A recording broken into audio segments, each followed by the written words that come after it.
أعوذ بالله من الشيطان الرجيم.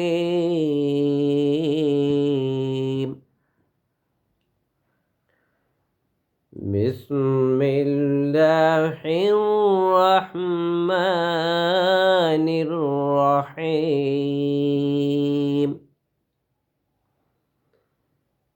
إنا فتحنا لك فتحا مبينا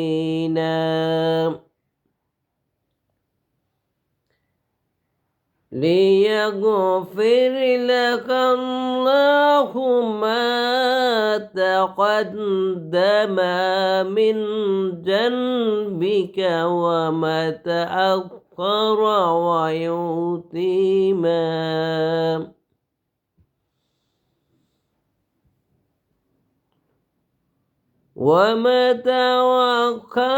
ويتم نعمته عليك ويهديك صراطا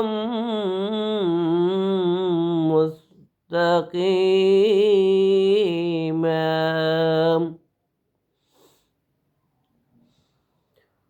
وينصرك الله نصرا عزيزا.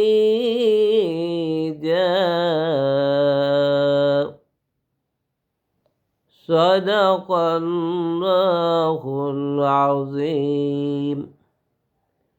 আল্লাহ তোমার জন্য বিদায় অবধারিত করেছেন যেন তিনি তোমার অতীত এবং ভবিষ্যৎ ত্রুটিসমূহ মার্জনা করবেন এবং তোমার প্রতি নেয়ামত পূর্ণ করবেন ও তোমাকে সরল পথে পরিচালিত করবেন এবং আল্লাহ তোমাকে বলিষ্ঠ সাহায্য দান করেন। আমি এতক্ষণ সূরা ফাতিহার 1 থেকে 3 আয়াত তেলাওয়াত করলাম। আয়াতের কথাগুলো অত্যন্ত গুরুত্বপূর্ণ। মহান আল্লাহ এই আয়াতগুলি নাজিল করেছিলেন হুদায়বিয়ার সন্ধির সময় মহানবী সাল্লাল্লাহু আলাইহি ওয়াসাল্লাম যখন হজ করার জন্য গিয়েছিলেন, কিন্তু কাফেররা তাদেরকে বাধা দিয়েছিলেন।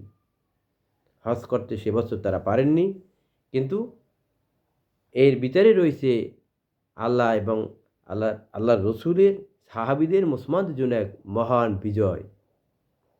পরের বছর তারা বিপুলভাবে তারা মক্কায় হজ করেছিলেন।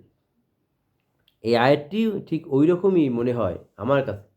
এই আয়াতটির ভিতরে রয়েছে সমসাময়িক বর্তমান নির্বাচনে জনাব তারেক রহমানের মতো একটি ঘটনা। দেখেন, তারেক রহমান দীর্ঘ 17 থেকে 18 বছর মাতৃভূমি বাংলাদেশ ছেড়ে নির্বাসিত জীবনযাপন করেছিল। দেশে আসতে পারেনি এবং দেশের পূর্ববর্তী হাসিনা সরকার তাকে কত কটাক্ষ করেছিল। সেই কটাক্ষর জবাব উনি কিন্তু দেননি।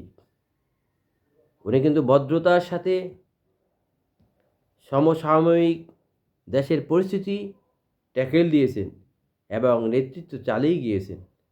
কত মানুষ তাকে নানান মন্তব্য করেছেন, দেশের রাষ্ট্রপতি বা প্রধানমন্ত্রী হওয়ার মতো যোগ্যতা নাই, রাজনৈতিক দূরদর্শিতা নেই, লুটপাটকারী, খামবাচোর, কত কিছু বলেছেন। কিন্তু দেখেন, মহান আল্লাহ কত উত্তম পরিকল্পনাকারী, কত কৌশলী। তিনি চান, তিনি যাকে খুশি রাজ্য দান করেন, যাকে খুশি রাজ্য কেড়ে নেন এবং যাকে খুশি বেহিসেবে অগাধ রিজিক দান করেন। তো জনাব তারেক রহমানের প্রতি মহান আল্লাহ যে নেয়ামত দ্বারা আজকের এই নির্বাচনে বিজয় করে পরিপূর্ণ করেছেন, সেটা তার জন্য এবং দেশবাসীর জন্য এবং তার দলের জন্য এক মহা বিজয়। আর সেই সাথে যারা জামাত ইসলামকে এই 44 বছর স্বাধীনতা বিরোধী চক্র, স্বাধীনতা বিরোধী ঘাতক, দেশ বিরোধী বলেছেন, আমার বিশ্বাস আপনারা এতদিন ওনাদেরকে যে খারাপ মন্তব্য করেছেন, আমার বিশ্বাস আপনারা দেখবেন, যদিও তারা সরকারি দল গঠন করতে না পারলেও তারা যে বিরোধী দলে থাকবেন আপনারা দেখবেন আপনাদের জন্য, সারা দেশের মানুষের জন্য, রাষ্ট্রের জন্য তারা কতটা কঠোর পরিশ্রমী। তারা অবশ্যই কাজ করবেন আমার বিশ্বাস। তাই আমি সরকারকে অনুরোধ জানাবো, আপনারা যারা সরকারে বসবেন এবং বিরোধী দলকে সাথে নিয়ে সমন্বয় করে, কোঅর্ডিনেট করে এই দেশকে সুন্দর করে একটি সুশাসন এবং কল্যাণমূলক রাষ্ট্র প্রতিষ্ঠা করবেন। আর সেই সাথে আমার বিনীত অনুরোধ থাকবে, আপনার প্রতিবেশী হিসেবে আপনার বিরোধী দল হচ্ছে আপনার প্রতিবেশী, আপনার নিকটতম প্রতিবেশী। এই প্রতিবেশীর প্রতি মহান রসুল সাল্লাল্লাহু আলাইহি সাল্লাম বলছেন, তোমরা ভালো ব্যবহার করবা। সুতরাং আপনাদের উপর দায়িত্ব রয়েছে এই পুরা জাতির। আপনারা এই পুরা জাতির দায়িত্ব কাঁধে নেবেন এবং যারা বিজয়ী হতে পারেনি তাদের প্রতি যেন আপনারা কোনো কঠোর খারাপ আচরণ না প্রদর্শন করেন, তাদেরকে ক্ষমা করে দেবেন। মক্কা বিজয়ের পরে মহান রসুল তিনি সকলকে ক্ষমা করে দিয়েছেন। তাদের আদর্শ দেখে সেই বিধর্মীরা কিন্তু দলে দলে ইসলাম গ্রহণ করে খাঁটি মানুষে পরিণত হয়েছিল। আপনারাও সেই জিনিসটাই ফলো করবেন। কোনো বিরোধী দলের যারা নির্বাচিত হতে পারেনি, যারা আপনাকে ভোট দেয়নি মনে করেন, তাদের কোনো ব্যবসা প্রতিষ্ঠান, তাদের কোনো বাড়ি অথবা কোনো বিধর্মী, তাদের কোনো বাড়িতে কোনো আক্রমণাত্মক আগুন সন্ত্রাস এগুলো কোনো কিছু করবে না। এবং আমার বিশ্বাস আগামীতে এই দেশে আমরা জানি না দেখি কোনো গাড়ি, কোনো প্রতিষ্ঠান, কোনো কিছুতে জানি অগ্নিসংযোগ করানো হয়। এবং সেই সাথে আমার কথা থাকবে, আমাদের দেশে যে কোমলমতি স্কুল পোলাপান রয়েছে, সে সমস্ত ছাত্র সমাজকে যেন রাস্তায় বেরিয়ে কোনো আন্দোলনে আমরা না দেখি। আমরা চাই আমাদের পোলাপান তাদের শিক্ষা ক্যাম্পে ফিরে যাবে, তারা দেশের গঠনমূলক কাজ করবে, তারা বড় হয় দেশের প্রকৌশলী হবে, দেশের উন্নয়নমূলক গঠনমূলক কাজ করবে। আর আমি একজন বিনিয়োগকারী, সেই সাথে আমি বলতে চাই আমাদের 33 লক্ষ বিনিয়োগকারীর পুঁজি বাজারটা গত 15 মাসে এবং এই অস্থায়ী সরকার যেভাবে ক্ষতি করেছেন, সেই ক্ষতির হাত থেকে সারা দেশবাসী এবং সারা দেশের বিনিয়োগকারী উন্মুখ হয়ে তাকিয়ে আছে যে নতুন সরকার আসবে, তারা আমাদের এই বিনিয়োগকারীর পুঁজিগুলো উদ্ধার করবে। আপনারা অবশ্যই জানেন, আপনাদের নলেজে ইতিপূর্বে দেওয়া হয়েছে, 5টি ইসলামী ব্যাংকে মার্জার করা হয়েছে দুর্বল সুতা দিয়ে।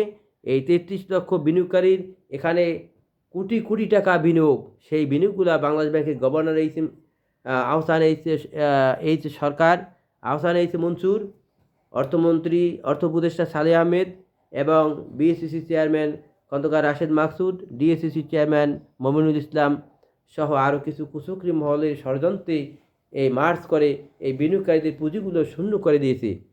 আপনারা পদে বসেই এই বিনিয়োগকারীদের পুঁজিগুলোর ফয়সলা দিবেন এবং সেই সাথে ঐতিহ্যবাহী এই শেয়ার বাজারটাকে আন্তর্জাতিক মানের বাজারে পরিণত করার জন্য সর্বাত্মক চেষ্টা করবেন এবং বিনিয়োগকারীদের পাশে দাঁড়াবেন।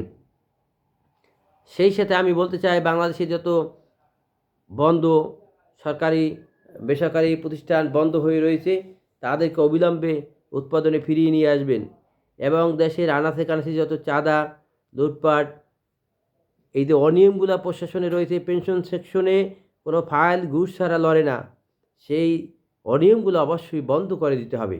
তাহলেই আপনাদের আগামীতে মানুষ আবার হাসি মুখে বরণ করে নেবে।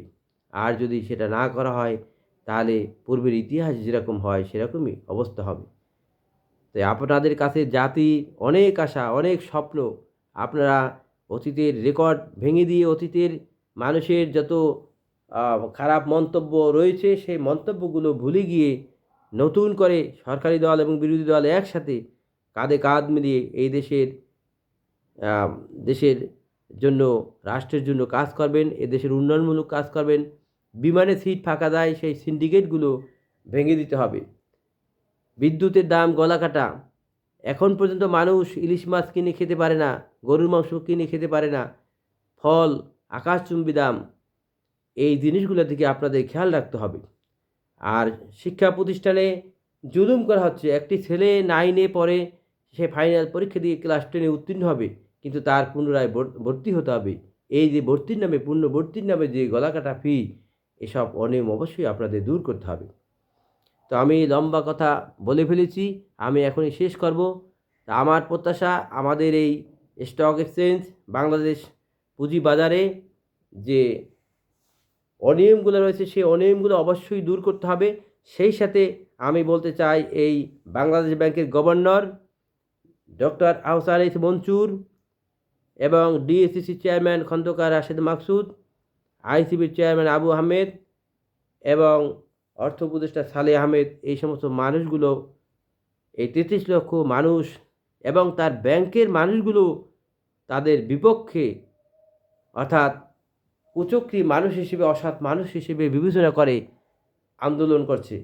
তাই এই বিনিয়োগকারীদের চাওয়া পাওয়ার প্রেক্ষিতে, তাদের দাবিতে এই সমস্ত মানুষগুলোকে সরিয়ে দিয়ে অত্যন্ত চৌকস, যারা ভালো সৎ, সে সমস্ত মানুষকে নিয়োগ দিয়ে আমাদের এই ঐতিহ্যবাহী পুঁজিবাজারকে বাঁচানোর জন্য আমি সরকার এবং বিরোধী দলের প্রতি আহ্বান জানিয়ে আজকের কথা শেষ করছি। আর সেই সাথে আমি বলবো, আবারও বলতে চাই, আবারও জোর দিয়ে আমি বিনীত অনুরোধ জানিয়ে বলতে চাই, সেটা হলো এই মার্জার করা অর্থাৎ 5টি ব্যাংকে বিনিয়োগকারীদের যে পুঁজিগুলো রয়েছে, আপনারা অনুগ্রহ করে এই পুঁজিগুলো তাদেরকে ফেরত দিবেন। এই পুঁজি হারিয়ে আমাদের এই বিনিয়োগকারী বাইরে আজকের নিঃস্ব, অনেকে আত্মহত্যার পথ বেছে নিয়েছেন, অনেকে সর্বশেষ সম্বলটুকু ছিল, পেনশনের টাকাটুকু ছিল, তাই 5টি ব্যাংক নিরাপদ মনে করে তারা ক্রয় করেছিল এই ব্যাংকের শেয়ার, কিন্তু শূন্য ঘোষণা করায় তারা আজকের পথের ফকিরে পরিণত হয়েছে। তাদের বাঁচান, দেশ বাঁচান এবং দেশের মানুষের পাশে দাঁড়ান, তাহলে আমাদের এই দেশটা ইউরোপ, আমেরিকা এবং কাতার, সৌদি আরব এই সমস্ত দেশের মতো উন্নত রাষ্ট্রে পরিণত করা কোনো ব্যাপারই নয়। আল্লাহ আপনাদের সঠিক বুঝ দান করুক এবং দেশের প্রতি মনোনিবেশ করার মতো তৌফিক দান করুন। আসসালামু আলাইকুম ওয়া রাহমাতুল্লাহ।